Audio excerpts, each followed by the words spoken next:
That's the day. It was December 11th, 2019. Almost 5 years ago, Hillsboro police were called out to a shooting in the parking lot of the Quitama Max station. One man was shot and killed, later identified as 21-year-old Kevin Marshall. It's very hard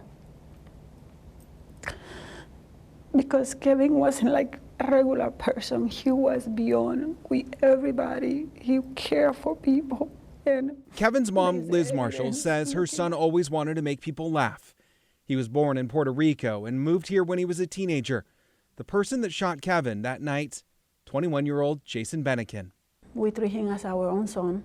He celebrated holidays with us. He celebrated Christmas with my friends from church. He celebrated Thanksgiving. Kevin and Jason were close friends, but had a falling out after Liz says Jason made inappropriate comments to family and friends. He was not happy, Kevin separating himself from him because they were very close, and then Kevin totally tried to separate himself from him. Bennekin was first detained the night of the shooting. He told police he shot Kevin in self-defense and was released. It was a nightmare. I was scared, locking the houses, putting camera, because he was out there. Bennekin was arrested several months later in May of 2020 and charged with second-degree murder and unlawful use of a weapon. If convicted, he faced 25 years to life in prison.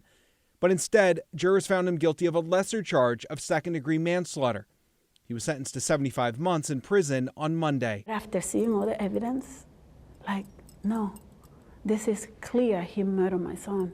And in 2 years, he's going to be out. A worry that haunts her. 2 years, I have to think now, how am I going to rearrange my life to protect my family? Because I don't feel protected. I don't. So. As part of Bennekin's sentence, he was credited for time served, which means by the time his trial started earlier this month and his sentencing just days ago, he had already served a good majority of his 75-month sentence.